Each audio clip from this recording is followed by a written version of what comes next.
Welcome to this week's look at the state of the New York City real estate market. This is for the week of September 16th to the 22nd. We're going to look at everything that is going on in the New York City real estate market, everything from the luxury market to the Manhattan market to the Brooklyn market. At the end, I'm going to wrap it all up, give you my best advice for those buyers and sellers who are currently active in this market, because this is the kind of information that you need in order to be making informed decisions.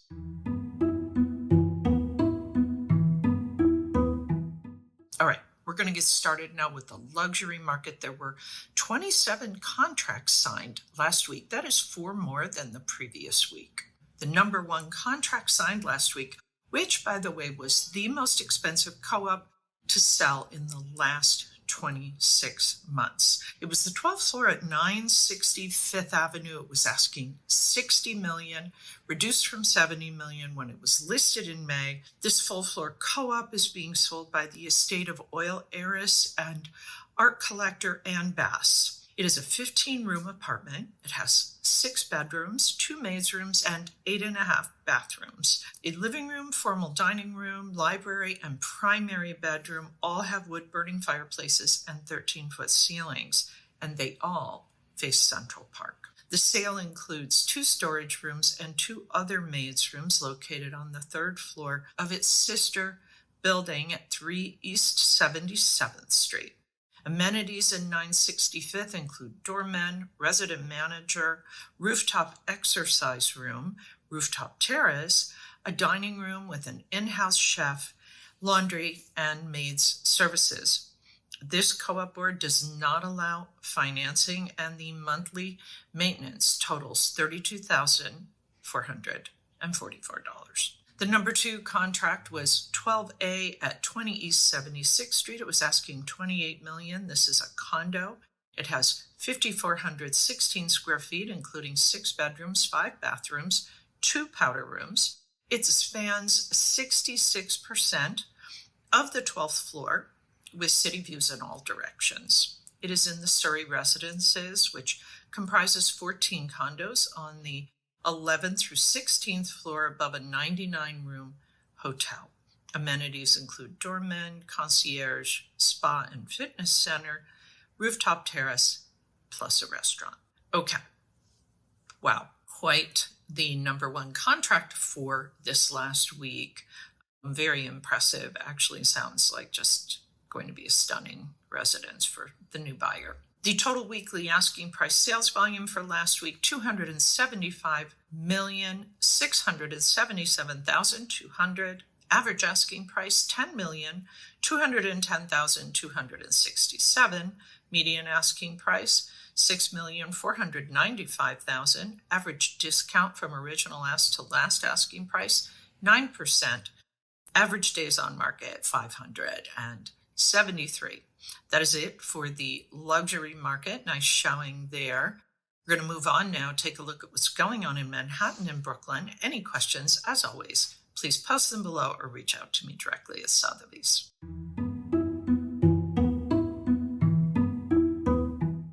The supply for last week rose 495 properties. That's up just a little over 2%. From the previous week. 180 contracts were signed. That's up almost 8%. And the off-market properties up to almost 28% at 171. The supply for the month, 1,710 properties came on the market. That is up a whopping almost 106%. Contracts signed, 674. That is a drop of almost 29%.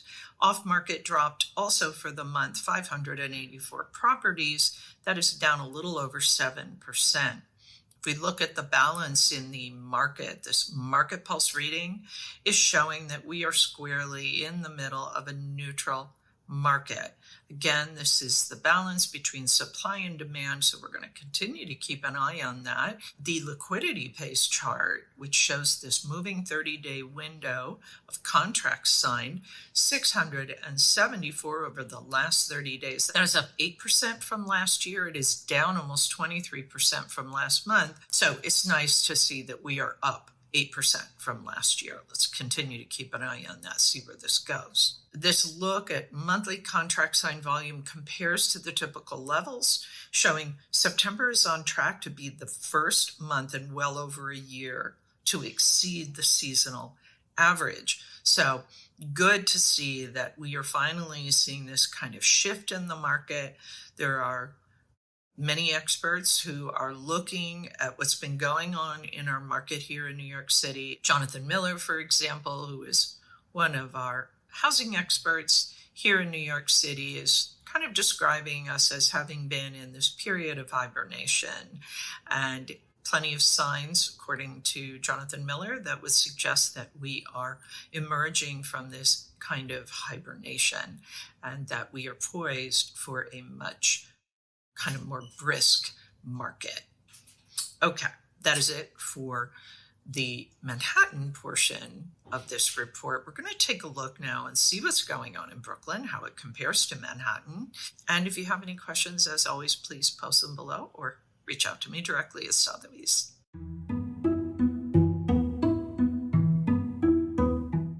Well, already we see a difference in the new listings for the week over week, 247. That is down a little over 8% from the previous week. Contracts signed, 104, also down almost 6%. However, the off-market properties have risen at 82, up a little over 1%. The monthly look shows the supply also jumping almost 30%, not quite as much as Manhattan, but still nice to see the increase in supply at 956 for the month. 436 contracts were signed over the month. That is down almost 22%. Off-market rose again for the month, a little over 31% at 339. This market pulse in Brooklyn is showing the balance to kind of be favoring the buyers now.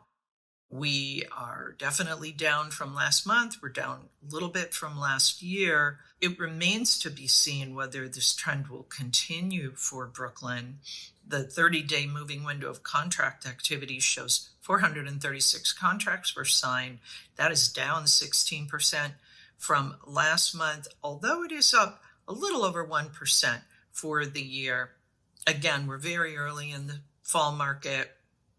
So far, though, it looks like Manhattan might be faring a little better than Brooklyn, but we'll keep an eye on this.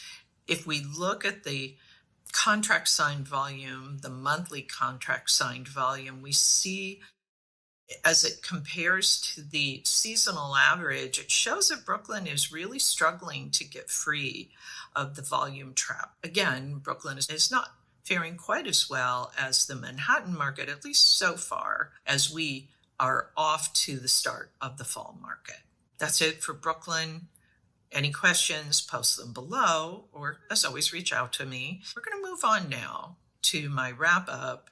And if you are a buyer or seller active in this market, you're definitely going to want to stick around for that. So we know there were 27 contracts signed in the luxury market, properties priced at $4 million and above, 4 more than the previous week. 6 of those were in the trophy category, meaning they were priced at $10 million and above. 21 condos, 4 co-ops, 2 townhouses. The majority of these were uptown. 19 were uptown, 8 were downtown. If we look at the Manhattan and Brooklyn markets, we see that the Manhattan market is holding steady in a neutral market. The Brooklyn market has fallen, kind of favoring now the buyers. The supply in Manhattan is up with a total of almost 6,700 properties. Brooklyn is at about 3,433. You know, we definitely need to see more properties, especially in Brooklyn, but it's nice to see this increase in Manhattan supply. Certainly will give buyers more options. The contract signed activity up in Manhattan, down in Brooklyn for the week. Off-market properties up for the week and down for the month in Manhattan. Brooklyn up for the week and up for the month. If we talked about these contract signed versus seasonal levels, we see that Manhattan seems to finally be pulling out of this volume trap after 2.5 years, whereas Brooklyn seems to be stuck in this volume trap. We'll have to keep an eye on both markets and see if this trend continues for each of them. But for right now, I think this is good to be seeing this. If you are a seller, what does this mean? Well, we know that with rising inventory, you have more competition. So even as the Manhattan market is looking a little more promising, don't get too ambitious. Make sure you keep an eye on those asking prices. Make sure that you are positioning yourself as best in class with your asking price. You want to be sure you're getting people in, seeing your property. When you come on the market, you make the most money in the first 30 days of being on the market. So if at all possible, aim for that.